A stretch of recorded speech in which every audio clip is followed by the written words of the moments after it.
Buenas noches, hermanos y hermanas, amigos y amigas, aquí desde la parroquia de la Ascensión de la Iglesia Española Reformada Episcopal de la Comunión Anglicana, el que os habla el reverendo Miguel Ángel Pino. Damos comienzo a nuestro oficio vespertino diario. Me vais a perdonar que hoy tengo la voz un poquito tomada, pero vamos a hacer todo lo posible para poder comunicarnos.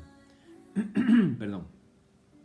Ayer hablábamos del tema de la pobreza en España, la pobreza mundial, la pobreza de los niños, más de 12 millones de españoles sumidos en la pobreza. Podríamos hablar de otros países catalogados como del primer mundo capitalista, empezando por los Estados Unidos, y también hay varios millones de personas que están sumidos en la pobreza. Así que no es una cuestión de países pobres y países ricos. En los países ricos también hay un montón de gente pobre. Y teniendo en cuenta la crisis de este año 2020, del coronavirus, teniendo en cuenta cómo ha afectado también a la economía, normalmente la gente que más sufre no son los que tienen mucho dinero, sino la gente más pobre y con más riesgo de exclusión social. Hoy estaba yo viendo, por ejemplo, un vídeo de la gente que está abandonando desesperada Venezuela, camino de Colombia o de otros lugares, y tú puedes ver a la gente con un simple carrito, con todas sus pertenencias ahí andando por las carreteras, esperando llegar a la frontera, prácticamente con una pequeña maleta, una mochila y poca cosa más. Y tú piensas, ahí llevan su vida, en nada más que esas cosas.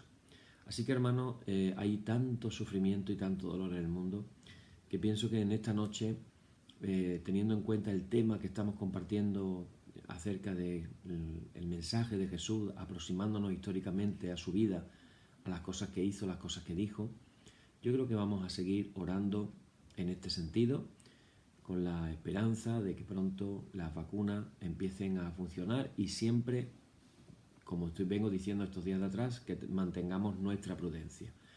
Así que, hermanos, oramos al Señor en esta noche y le ponemos en sus manos este oficio. Padre, que estás en los cielos, pero que estás pendiente de cada detalle de nuestra vida, que ni un solo pelo de nuestra cabeza se cae sin tu permiso. Gracias, Señor, porque tú eres el que gobiernas todas las cosas por los siglos de los siglos. En esta noche, Señor, ponemos nuestra intención de oración para que tanta gente pobre que hay en el mundo puedan encontrar alimento y puedan ser ayudados por la gente rica de alguna manera. Te presentamos, Señor, nuestras vidas, te damos las gracias por todo lo bueno que tú nos has dado y te pedimos que te hagas presente en este oficio vespertino, en este tiempo de oración que vamos a tener ahora. Te lo pedimos todo en el nombre de Jesús. Amén. Amén, hermanos. Pues comenzamos nuestro oficio vespertino como cada noche y decimos: en el nombre de nuestro Señor Jesucristo sea luz y paz. Amén. Desde el nacimiento del sol hasta donde se pone, sea alabado el nombre del Señor. Sea el nombre del Señor bendito desde ahora y para siempre. Oh Dios, cuyo nombre es bendito desde la salida del sol hasta su ocaso, llena de ciencia nuestros corazones y abre nuestros labios en tu alabanza, para que, como eres bendito con el debido honor por todos los siglos, así seas alabado de oriente a occidente por todas las naciones. Amén. Por tu misericordia, oh Dios nuestro, que eres bendito y vives y gobiernas todas las cosas por los siglos de los siglos. Amén. Vamos a leer ahora, hermanos, el número 3, el párrafo 3 de nuestra liturgia, que dice: ensálzate, oh Dios, sobre los cielos, y sobre toda la tierra sea ensalzada tu gloria. Hoy del resumen que nuestro Divino Maestro ha hecho de los mandamientos de Dios. Amarás al Señor tu Dios con todo tu corazón, con toda tu alma, con toda tu mente. Este es el primero y el grande mandamiento, y el segundo es semejante a este: amarás a tu prójimo como a ti mismo. De estos dos mandamientos pende toda la ley y los profetas, y a nosotros, discípulos suyos, nos ha dado Jesús un mandamiento nuevo, diciendo: este es mi mandamiento, que os améis los unos a los otros como yo os he amado, En esto conocerán todos que sois mis discípulos, si tuvierais amor los unos con los otros. Oremos, hermanos. Señor Jesucristo, sin cuya ayuda nada podemos hacer, capacítanos con tu gracia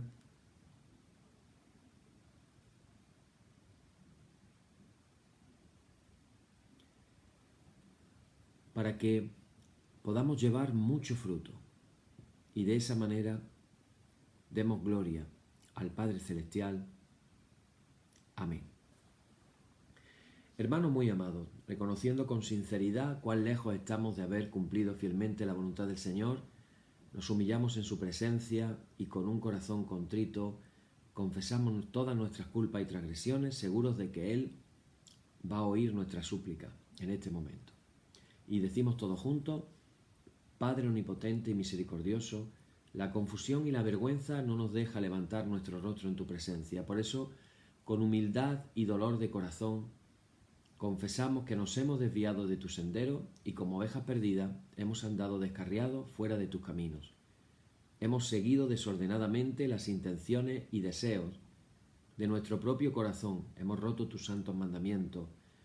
Además de no hacer lo que debíamos, hemos hecho lo que no estaba bien hacer. Por eso, Señor, ten misericordia de nosotros, pobres pecadores. Perdona, oh Dios, a los que confiesan sus culpas.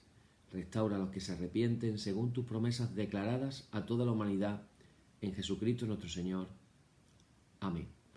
Y el Señor Jesucristo, que tiene la potestad de perdonar pecados sobre la tierra y que no desecha al pecador que a él acude para salud, oiga vuestros ruegos, perdone todos vuestros pecados y os conceda su Santo Espíritu para que vuestra vida sea de aquí adelante pura y santa, hasta que seáis recibidos en el goce de su eterna gloria en las mansiones del Padre Celestial. Amén. El Señor sea siempre con vosotros.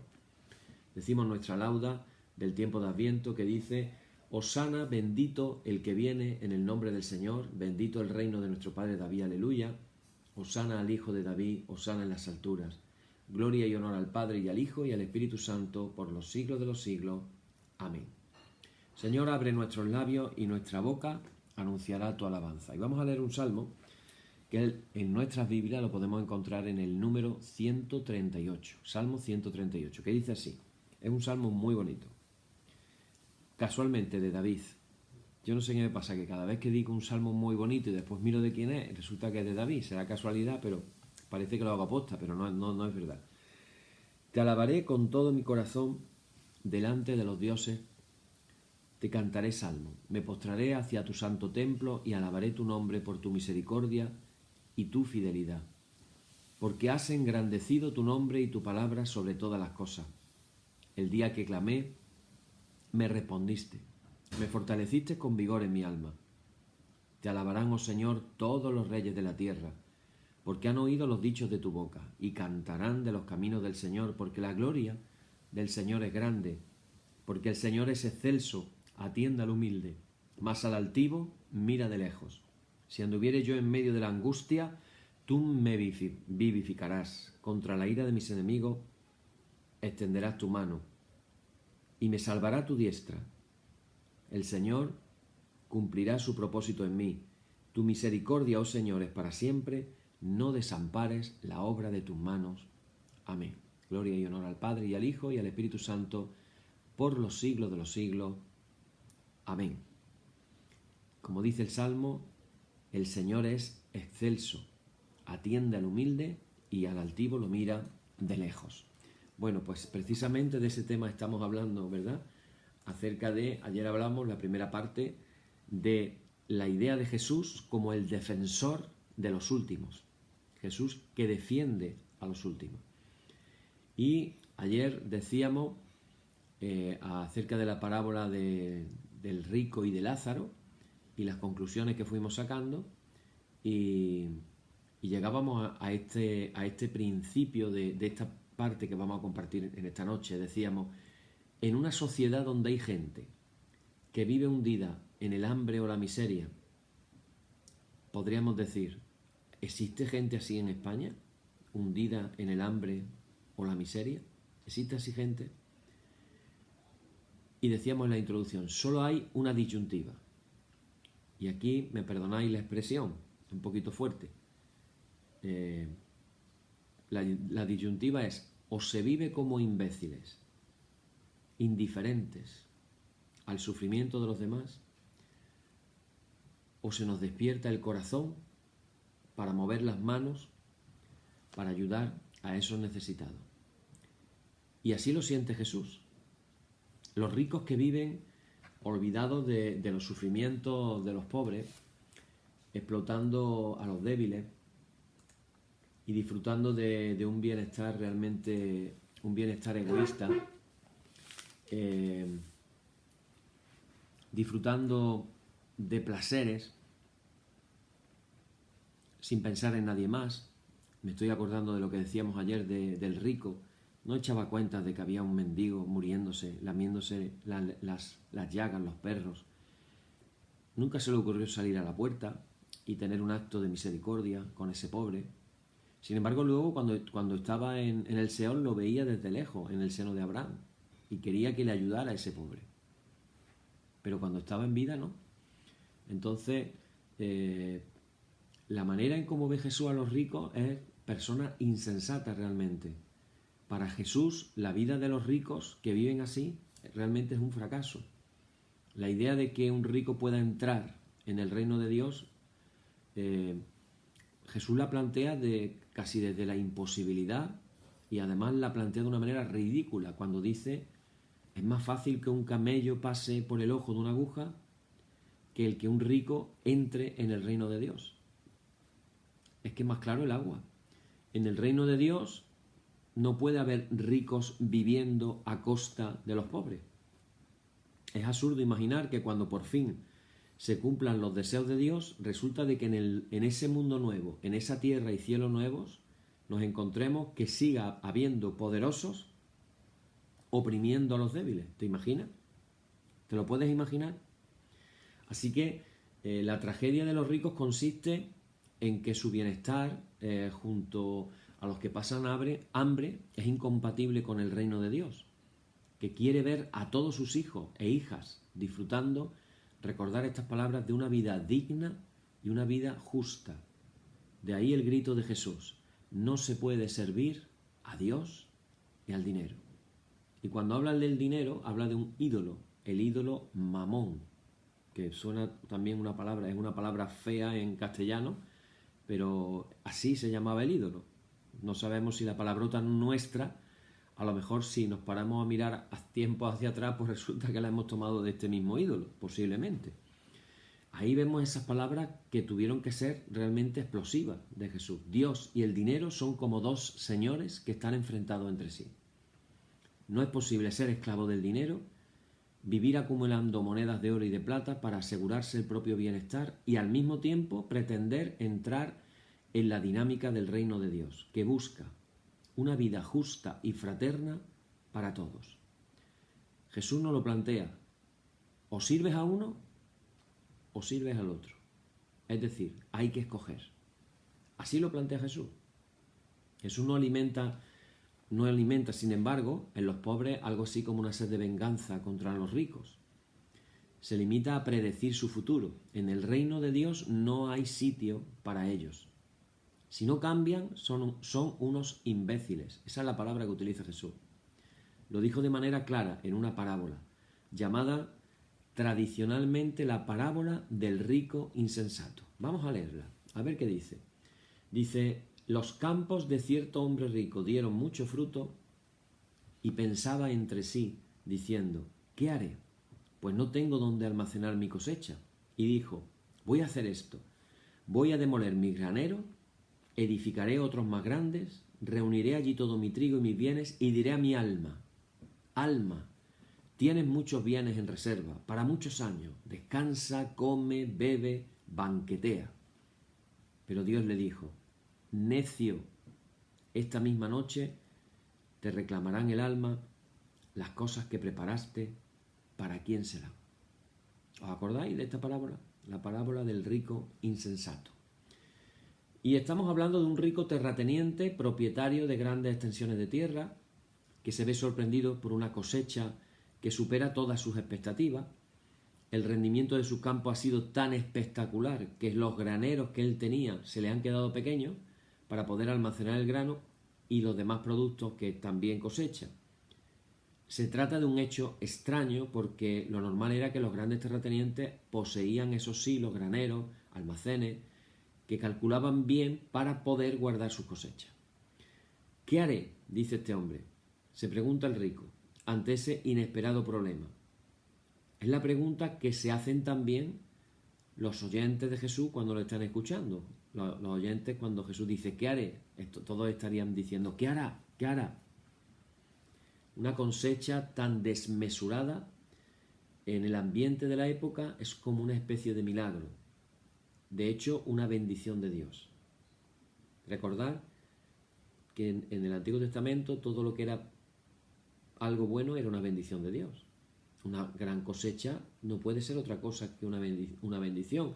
No lo podemos catalogar como maldición. Así que, si nos acordamos además de la historia de José, el que llegara a ser el administrador del faraón de Egipto, que tuvo el faraón tuvo aquellos sueños y José dio aquellas palabras de sabiduría de construir graneros para cuando llegaron las vacas flacas, podríamos preguntarnos, ¿hará algo semejante este terrateniente? Ahora recordar qué le pasó a Egipto. Esos graneros que se construyeron fueron para que la gente pudiera comer, para que quedémonos con esta idea, para que la gente pudiera comer cuando llegaran las vacas flacas. Ahora, ¿este hombre qué hace? Este hombre va a pensar en los jornaleros que trabajan en sus tierras, se va a compadecer de los hambrientos, le ha venido una cosecha que no esperaba, tiene muchísimo grano, y surgen estas preguntas. ¿Va a pensar en sus jornaleros? ¿Les va a premiar por una cosecha tan buena? ¿Va a pensar en la gente que está muriéndose de hambre? Y el rico toma una decisión propia de un poderoso. No añadirá un granero más a los que ya tiene. Los va a destruir todos y va a construir otros nuevos y más grandes. Es decir, no lo hace pensando en sus jornaleros ni en los desposeídos que están pasando hambre. Aquella cosecha inesperada como bendición de Dios la va a disfrutar solo él, nadie más. En adelante, este es su propósito. Se va a dedicar a descansar, a comer, a beber y a pasárselo de fiesta, banquetear. Pareciera lo más inteligente. Los pobres que escuchan a Jesús no piensan lo mismo. Están pensando, ese hombre es un inhumano, ese hombre es un cruel. ¿No puede pensar un poco en los que pasan hambre? ¿No sabe que acaparando para sí toda la cosecha está privándole a otros de lo que necesitan para vivir? ¿No tienen ellos ningún derecho a disfrutar de las cosechas con que Dios bendice la tierra de Israel? Es todo para él. Pero claro, de forma inesperada, Dios interviene. Y las palabras son duras.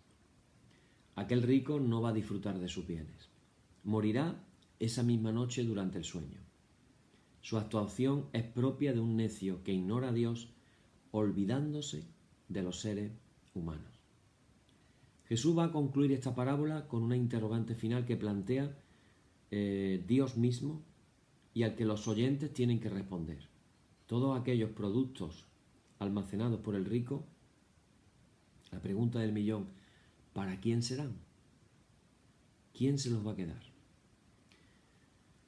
Los desdichados que rodean a Jesús no tienen duda alguna. Esas cosechas con las que Dios bendice los campos de Israel no han de ser en primer lugar para quienes necesitan pan para no morir. Así debería de ser, ¿verdad? Así que la parábola de Jesús se plantea, hermanos y hermanas, como un desafío a todo el sistema. No quiero que penséis en ningún momento que cuando yo hablo de este tipo de cosas pareciera que me estoy convirtiendo en un comunista o en un socialista. Ni me gusta la idea de cuando los comunistas se apropian del mensaje de Jesús para decir que Jesús era un comunista. No estamos hablando de ese tipo de cosas. Desgraciadamente en la política, todos los que se meten en política es para sobresalir, para ganar dinero y ver la manera de cómo nos sacan más dinero a las personas para vivir ellos mejor. Y no tengo que dar nombres, pero ya habéis visto que los que hablaban de la casta, resulta de que ahora son más casta que los castas. Aunque esto parezca un juego de palabras, pero es la realidad. Y lo vemos en la mayoría de los países vemos este problema. Entonces Jesús está desafiando al sistema. No solo eso, en el Evangelio de Mateo se recoge también un relato impresionante. Lo voy a contar ahora después, lo voy a leer, pero antes quiero decir algo. El rico del relato tampoco es un monstruo. Es la actuación prácticamente normal, habitual, de esos ricos que vivían en Séforis, en Tiberíades, que en realidad solo piensan en sí mismos y en su bienestar. Siempre es así. Los poderosos van acaparando bienes, los desposeídos se van hundiendo en la miseria. Tenemos un dicho que siempre cuadra. Cuando hay una crisis, los ricos se harán más ricos y los pobres se harán más pobres. Este estado de cosas, según Jesús, es una insensatez que destruye a los más débiles y no da seguridad a los poderosos. Entrar en el reino de Dios entonces pondría a los ricos mirando hacia los que padecen la miseria y el hambre. Si no, muy difícilmente van a poder entrar. En el Evangelio de Mateo, como decía antes, se recoge un pasaje. Es un relato impresionante, donde, de hecho, es uno de los pasajes más impresionantes de las cosas que enseña Jesús. Lo que pasa es que no le echamos muchas cuentas. Pero es de las enseñanzas más profundas y más, vamos a decir, que nos deja completamente con la cabeza loca.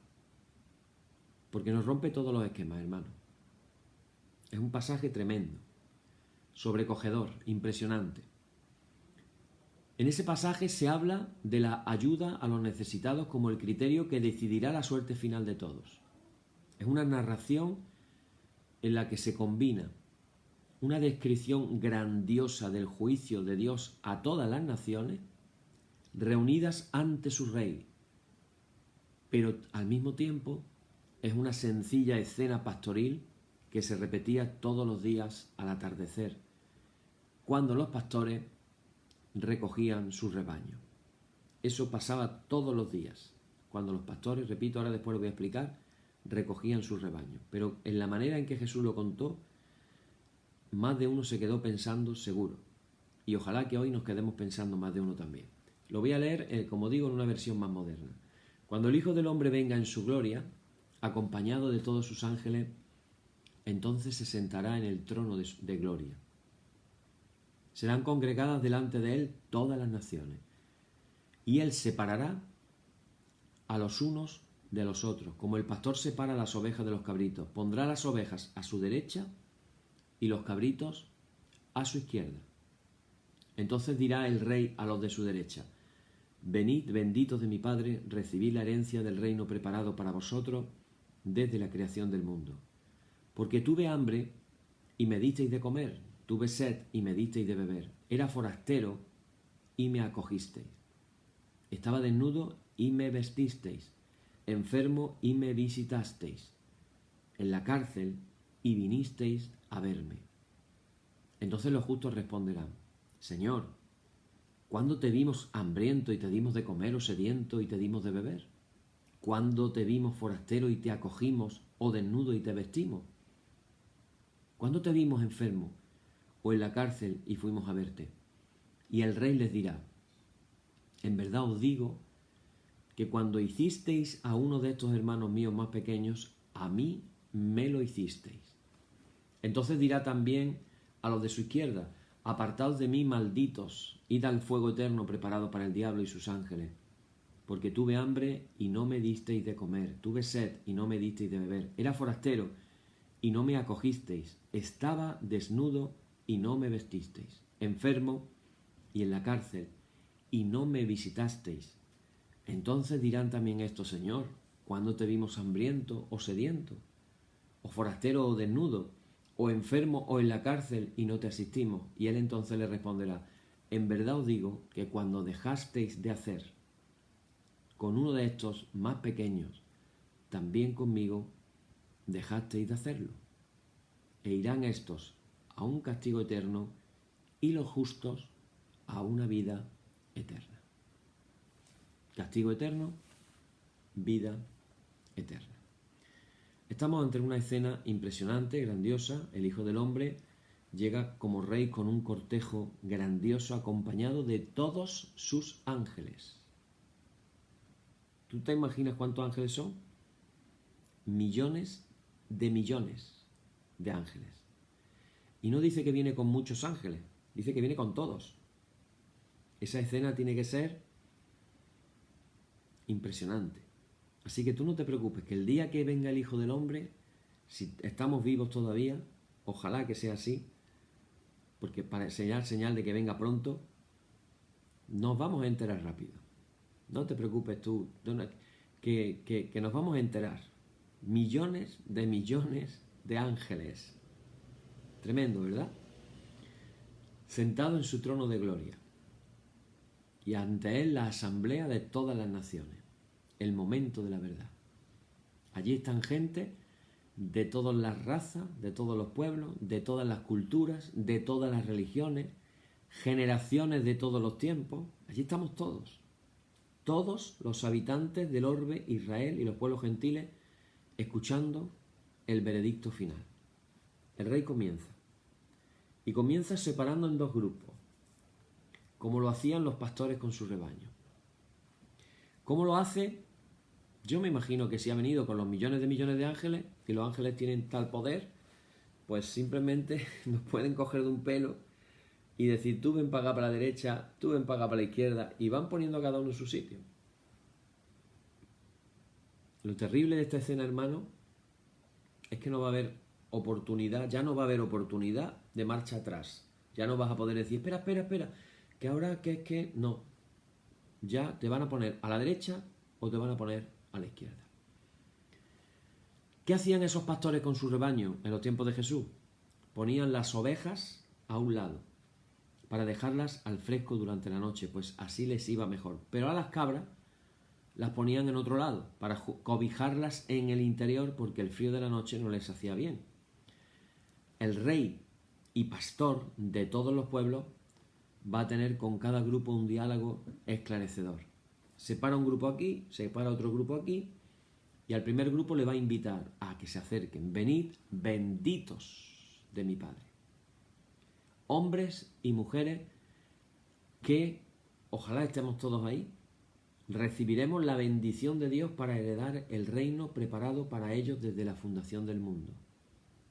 Al segundo grupo le invita a apartarse. No le dice venid a mí, le dice apartaos de mí, malditos. Son los que se van a quedar sin la bendición y sin el reino. En realidad, aquí viene el detalle curioso, en todo el relato no hay en ningún momento propiamente lo que podríamos llamar una sentencia judicial.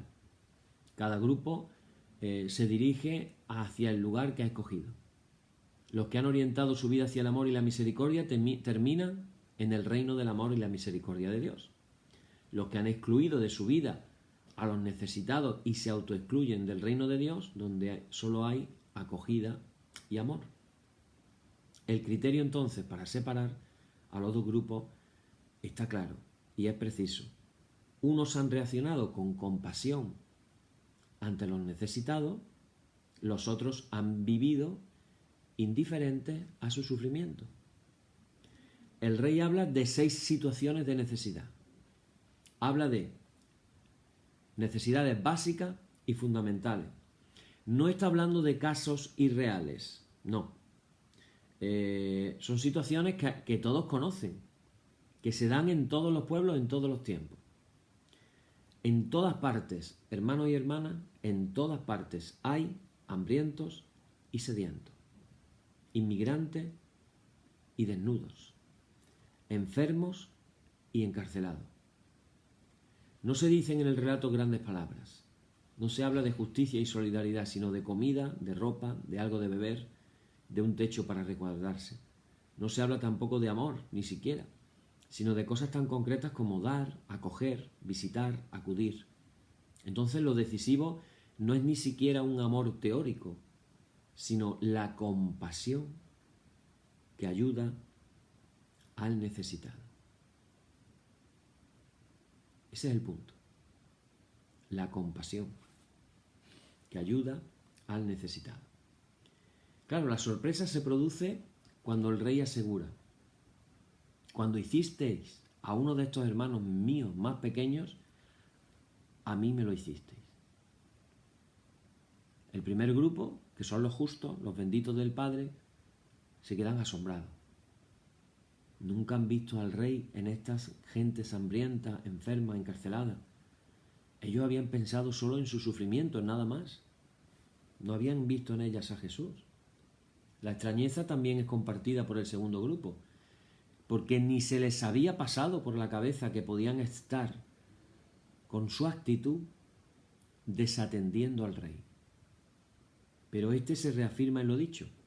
Él está presente en el sufrimiento de esos hermanos más pequeños. Lo que se les hace a ellos, se le está haciendo a él. Todo lo que hagamos a personas necesitadas que están pasando situaciones complicadas, difíciles en su vida, ahí aparece diferentes: hambre, desnudez, sed, inmigrantes, desnudez, cárcel, enfermedad. Ese tipo de cosas, cuando le hacemos a alguna persona con compasión, con amor, se lo estamos haciendo, hermanos y hermanas, al mismo Rey de Reyes y Señor de Señores, que es nuestro Señor Jesucristo. Así lo dice Él. Los que son declarados benditos del Padre, quiero aclarar algo.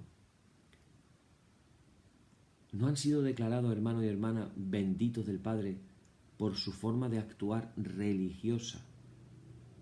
Aquí, y esto es el golpe fuerte que nos llevamos, aquí, hermanos y hermanas, en ningún momento se nos dice: porque fuiste al culto, porque diste el diezmo, porque cantabas bonito, porque predicabas, porque ibas a la cena del Señor, porque asistías al oficio.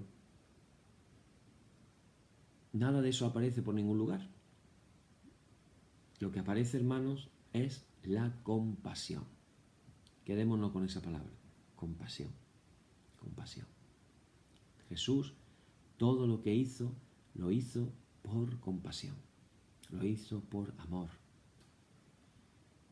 De tal manera amó Dios al mundo que envió a su Hijo unigénito, a su Hijo Jesús, para que todo aquel que creyera en Él no se pierda, sino tenga vida eterna. El motivo es el amor, porque de tal manera amó Dios al mundo. Hermanos, nunca exageraremos el que un cristiano tenga compasión por los demás. Y yo sé que cuando en determinados sectores hablamos del amor, de la compasión, inmediatamente hay vocecitas que surgen diciendo: sí, pero la justicia también. Y repito que aquí en esta parábola se está manifestando a un juez que juzga y que hace justicia. Entonces, fíjate cuál es la justicia de Dios. La justicia de Dios no se basa en una sana doctrina. No se te olvide. La justicia de Dios se basa en qué hemos hecho a los pequeños, en los que se identifica Jesucristo mismo. No se nos olvide estas cosas, hermanos. No es la religión, no es la adhesión explícita ni siquiera a Jesús lo que los conduce al reino de Dios, sino que ayudan a los necesitados. Hay dos grupos de personas: el que ayuda y el que no ayuda. Punto. No hay más. Es tan simple como eso. Los que han ayudado, los que han hecho algo por la gente necesitada, y los que han sido indiferentes, no han hecho absolutamente nada. ¿Recordáis que yo decía en algunas enseñanzas, yo decía que es más importante los edificios o las personas? ¿Qué pensaría Jesús?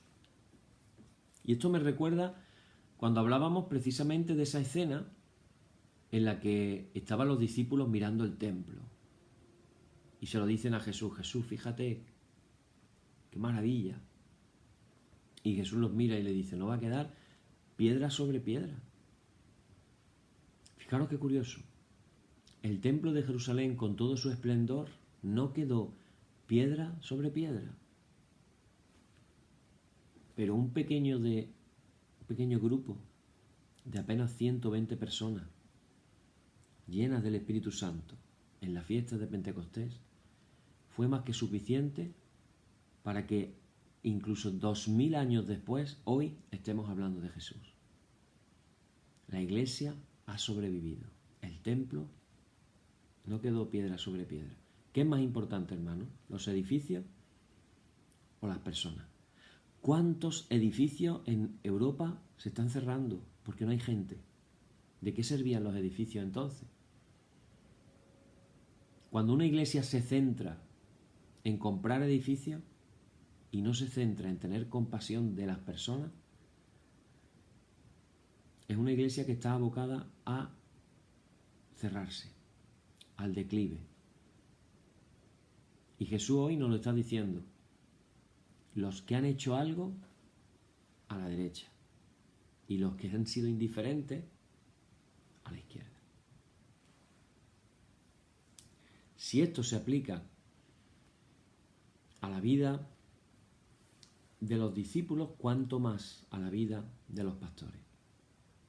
Así que no estamos hablando de religión, no estamos hablando ni siquiera de ser cristianos, fíjate, me atrevo a decir esto, de ser personas que somos seguidores de Jesús.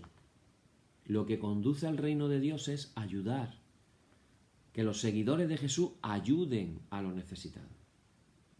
El camino que conduce a Dios no pasa por la religión, o el culto o la confesión, pasa por la compasión hacia esos hermanos pequeños. Probablemente esta escena del juicio final no ha sido presentada así por Jesús, puede ser. Dicen los expertos que la manera de expresarse no es el estilo de Jesús, la manera de hablar de Jesús. Entonces dicen que... Pero lo que sí es verdad es que el continente del mensaje, sin ningún género de duda, ha sido palabra que Jesús ha podido decir. Se trata, hermanos, de una gran revolución religiosa, si ni lo planteamos. Porque Jesús nos está planteando otra vía de acceso a Dios distinta a la que estamos acostumbrados. Ayudar al hermano necesitado. Pareciera que la religión tiene el monopolio de la salvación. El camino más acertado, sin embargo, es andar y recorrer el camino que Jesús recorrió, que no fue otro que ayudar al necesitado. Por eso venimos diciendo estos días que Jesús no sanaba para que se comprobara que la escritura o el mensaje que él decía era correcto. Jesús sanaba por compasión. Él no necesitaba que nadie dijera apruebo tu mensaje si él ni siquiera era discípulo de ningún maestro que le tuviera que aprobar un examen. Él no necesitaba que los maestros de Israel le aprobaran el examen de su doctrina. Si él era Dios. Entonces, ¿por qué sanaba? Porque tenía compasión de las personas. Si la gente era liberada, era porque el reino de Dios había llegado. Y otra vez Jesús le da una vuelta al tornillo y dice, la compasión. El criterio para el juicio, para hacer justicia, es la compasión. Ayudar al hermano necesitado. Así que tengamos esto en cuenta porque es muy importante. Otro aspecto maravilloso que a mí me fascina de la vida de Jesús, con este aspecto vamos a terminar hoy, es cómo Él está buscando una dignidad, acordaros de la palabra dignidad, para los indeseables. ¿Cuántas veces la religión ha clasificado a las personas entre puras e impuras, santas y pecadoras, adecuado, inadecuado? Y aquí nos encontramos con esta gente que siguen a Jesús.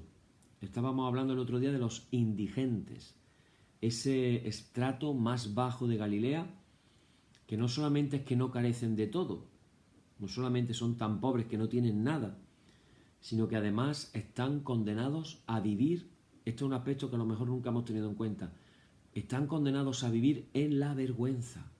No tienen honor, no tienen dignidad alguna. No se pueden enorgullecer de que pertenecen a una familia respetable. No han podido defender sus tierras. No pueden ganarse la vida con un trabajo digno. Son indeseables, a los que cualquiera los puede despreciar. Y ellos lo saben bien. Son los mendigos de Galilea que van pidiendo limosna desde el suelo, sin atreverse apenas a levantar la mirada. Yo quiero que por un momento tú te imagines y tú te pongas en la situación de un mendigo, tirado en el suelo. Tú que me estás escuchando. Imagínatelo, tú un mendigo, tirado en el suelo, con el platillo ahí puesto, un cartelito, estoy en el paro, no tengo trabajo, no tengo casa, no tengo que comer, ahí pidiendo.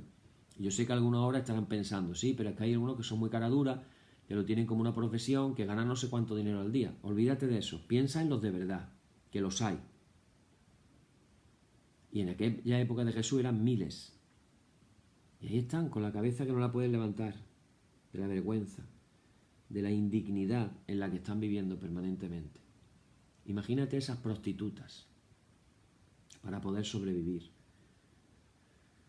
renunciando al honor sexual de la mujer, que era tan valorado en aquella sociedad.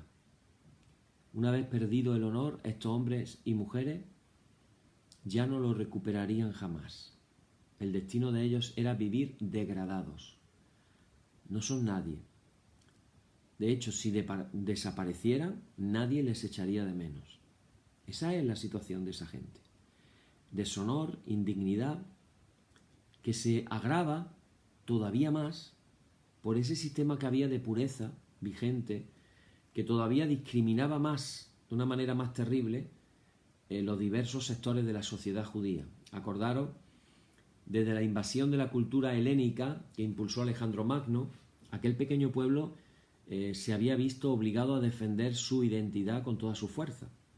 Todos comprendieron que sólo podrían, sobrevivir reafirmando su adhesión incondicional a la ley y al templo, promoviendo una política de separación de lo pagano. Era cuestión de vida o muerte para ellos. En ese clima, lo que se desarrolla finalmente es una dinámica religiosa de separación, que lo que supuestamente tenía como objetivo preservar la santidad propia del pueblo de Dios.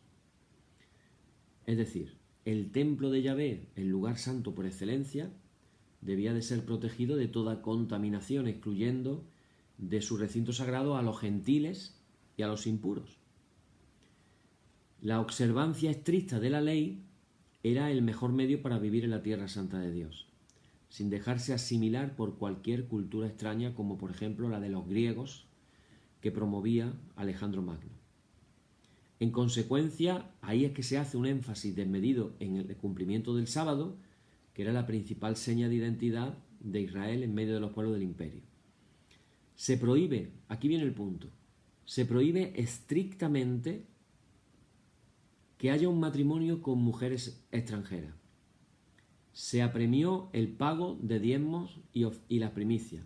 Y por último, se urgió a que se cumpliera lo que se llama en Levítico el Código de Santidad, como una estrategia para separar lo impuro de lo no santo, lo alejado de Dios. Separarlo. Y claro, todos en los tiempos de Jesús aceptaban ese código de santidad, donde se ponía en boca de Dios las palabras de Levítico que dicen: sed santos, porque yo, Yahvé, vuestro Dios, soy santo. Y todos entienden el concepto de santidad como separación de lo impuro. ¿Cuántas veces hemos escuchado en nuestra iglesia ese concepto de la iglesia y el mundo? En la iglesia somos santos y en el mundo está el pecado. ¿Cuántas veces hemos escuchado aquello de tenemos que levantar murallas alrededor de la iglesia para que no entre el pecado? Porque en la iglesia está lo santo. ¿Te suena? ¿Lo has escuchado alguna vez? Por lo menos el concepto. Pues así eran los tiempos de Jesús. Desde entonces viene ese concepto. A eso le sumamos los esenios de la comunidad de Qumran, que eso eran ya los estrictos más estrictos de todos. Esos se consideraban a sí mismos viviendo de una manera aislada en el desierto como la comunidad santa. Ellos eran los más santos de los santos. Entonces, claro, en esos ambientes, pues vemos lo que se estaba cociendo. Había un sistema de pureza ritual buscando garantizar la identidad judía frente a la cultura pagana.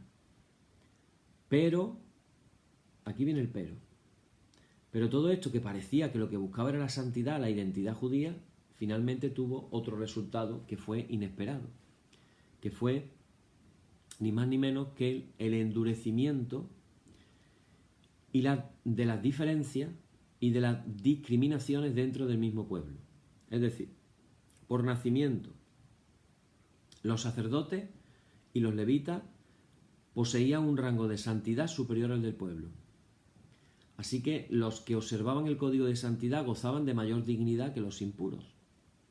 Los que vivían en contacto con los paganos, o los que, como los publicanos y prostitutas, ejercían profesiones que implicaban de hecho una permanente transgresión del código, los leprosos, los eunucos, los ciegos, los cojos, no se podían presentar con el mismo rango de pureza que los sanos. Naturalmente, las mujeres, siempre sospechosas de impureza por el tema natural de ellas, de la menstruación o los partos, pertenecían también a una categoría menos digna y menos santa que la de los varones. Eso ya lo hablaremos cuando hablemos del tema de las mujeres. Vais a ver qué interesante. Es normal que en este tipo de sociedad, donde se marca ritualmente el grado de pureza o impureza de la gente, los más proscritos, degradados socialmente, fueran considerados de manera general, además de ser eso, todavía eran los más alejados de Dios, de ese Dios santo del templo. Se les considera gente sucia, muchos de ellos enfermos, con la piel de su cuerpo ulcerada, como la de Lázaro. Tenemos entre ellos a mendigos, ciegos, prostitutas, con una vida de vagabundo, que no les permite vivir las normas de pureza, las purificaciones rituales, porque viven vagabundos, ni siquiera tienen agua para lavarse las manos. ¿Cómo van a cumplir con el rito del lavatorio de manos? No pueden. Bastante tienen con buscarse el pan de cada día. Ese era el panorama, pero Jesús no lo ve así. Frente a lo proclamado en el Código de Santidad, Él dice estas palabras. El Código de Santidad decía, repito otra vez para que veamos la diferencia, sed santos porque yo el Señor vuestro Dios soy santo. Pero Jesús introduce otra exigencia que transforma totalmente y de manera radical el modo de entender y vivir lo que significa imitar a Dios. Y fijaros lo que dice Jesús. Jesús dice, sed compasivos, como vuestro Padre es compasivo. Ya no dice aquellas palabras de sed santo, como vuestro Padre. No, ahora dice sed compasivos, como vuestro Padre es compasivo. Es la compasión y no la santidad lo que hemos de imitar en Dios. No es que niegue Jesús la santidad de Dios, ni mucho menos. Jesús fue igual que nosotros en todo menos en el pecado. Pero lo que cualifica esa santidad no es la separación de lo impuro, sino un amor compasivo. Dios es grande, Dios es santo, no porque vive separado de los impuros, sino porque es compasivo con todos. Y como decía Jesús, hace salir el sol sobre justos y sobre injustos, sobre buenos y malos. Porque la compasión es el modo de ser de Dios. Su primera reacción ante el ser humano, lo primero que le brota de las entrañas de padre. ¿Os acordáis? Lo primero que hizo ese padre bueno cuando vio venir a su hijo de lejos, salir corriendo, abrazarlo, besarlo, ponerle un vestido nuevo, un anillo, una sandalia y hacer una fiesta. Lo que brota del padre, lo primero que brota del padre, no es otra cosa, hermano y hermana, que la compasión. Jesús está introduciendo así una verdadera revolución. El código de santidad, generaba finalmente una sociedad discriminatoria y excluyente. A día de hoy, muchísimas iglesias son discriminatorias y excluyentes. Discriminando y excluyendo. Tú sí, tú no, tú no, tú sí, tú sí, tú no, tú no, tú sí. Con el dedo, mira, así, señalando con el dedo. Sin embargo, lo que nos propone Jesús es el código de compasión, que puede generar una sociedad compasiva, acogedora, incluyente, incluso hacia esos sectores sin honor y sin respetabilidad, como hizo el mismo Jesús. Hermanos, simplemente, esto lo hablaremos mañana ya, simplemente veamos que uno de los títulos que le pusieron a Jesús nunca se le ha puesto a ninguna iglesia. Y eso nos debería de llamar la atención. Entre las cosas bonitas que le dijeron a Jesús, una de ellas fue que era comilón y bebedor. Otra fue que echaba a los demonios por el poder de Beelzebú. Pero la que vamos a hablar mañana es que Jesús era el amigo de los pecadores. Amigo de pecadores. ¿Te acuerdas de alguna iglesia que la hayan llamado amiga de pecadores? Seguro que si alguna iglesia la llamaran amiga de pecadores lo dirían en un tono de sospecha, con ritintín, no como una virtud. Sin embargo, si seguimos el ejemplo de nuestro Señor Jesús, Él fue amigo de pecadores. Hermanos, acordémonos de ese juicio. No se nos juzga por santidad, no se nos juzga por religión, no se nos juzga por palabras bonitas, se juzga por ayudar al necesitado. ¿Os acordáis el otro día que decía, ¿por qué no nos abrimos a hacer pequeños actos de misericordia con la gente? ¿Por qué no ayudamos a alguien de vez en cuando? ¿Por qué no bendecimos a las personas? No estoy hablando de dinero, también podemos bendecir con la oración. Tú puedes bendecir con la oración. Se puede bendecir con las manos, orando, bendiciendo. Si no tienes dinero, pero si tienes una moneda, todas esas moneditas sueltas que tenemos ahora con el tema este del coronavirus, que hemos juntado, por lo menos yo no sé cuántas monedas tengo por ahí sueltas, moneditas, júntalas y suéltalas. Cuando te cruces con alguien, Señor, que me cruce con alguien al que darle estas monedas. ¿Qué te parece? No va a ser, por lo menos, expectante con quién me voy a cruzar, pues verás cómo empiezas a cruzarte con gente que ni te esperas. Y verás cómo te vas a sentir cuando sientas que estás siendo parte de esa gente a los que Jesús, el juez, dirá, benditos de mi Padre. Acercaos. ¿Cuánto queremos ser de esos benditos del Padre y acercarnos a Jesús en el último final? Amén. Bueno, pues ojalá que pueda ser así. Decimos como cada día, hacemos esta declaración, oh Señor, santifícanos en tu verdad, tu palabra es la verdad. Amén. Y ahora nos unimos a la oración de Jesús, todos juntos, diciendo, Señor, apiádate de nosotros, Cristo, apiádate de nosotros, Señor, apiádate de nosotros. Padre nuestro que estás en los cielos, santificado sea tu nombre, venga tu reino, hágase tu voluntad como en el cielo, así también en la tierra. El pan nuestro de cada día, dánosle hoy y perdónanos nuestras deudas, así como nosotros perdonamos a nuestros deudores, y no nos dejes caer en la tentación, mas líbranos del mal. Amén. Líbranos del mal y confírmanos en tu temor con toda obra buena, oh Trinidad Dios nuestro, que eres bendito, y vives y gobiernas todas las cosas por los siglos de los siglos. Amén. Señor, muéstranos tu misericordia y danos tu salud. Llena a tus ministros de virtudes y da alegría a tu pueblo escogido. Acuérdate siempre de esta congregación que tú has poseído desde el principio. Oh Dios, purifica nuestros corazones y no quites de nosotros tu Santo Espíritu. Por la tarde, de mañana y al mediodía, justo es, oh Señor, que te alabemos. Señor Dios omnipotente, que de la tarde, la mañana y el mediodía se eche un día solo, y has mandado al sol que conozca su ocaso, abre, te rogamos, las tinieblas de nuestros corazones y brillando tú en ellos te conozcamos como Dios verdadero y luz eterna. Amén.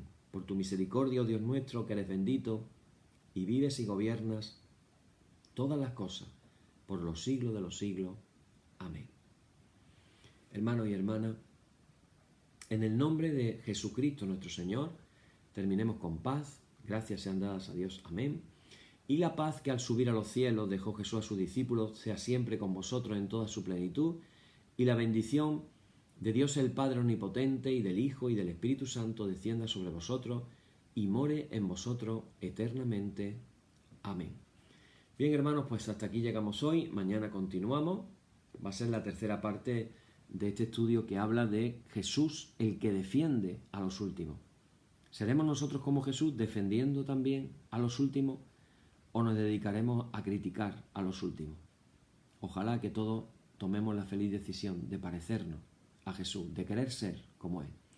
Que el Señor os bendiga mucho. Un abrazo a todos, mis bendiciones para todos, y Dios mediante mañana nos encontramos. Mañana no, que es sábado y es el día libre. Sábado, día libre. Ya será el domingo cuando terminaremos esta serie hablando de Jesús como el defensor de los últimos. Que el Señor os bendiga mucho y hasta el domingo, Dios mediante. Amén.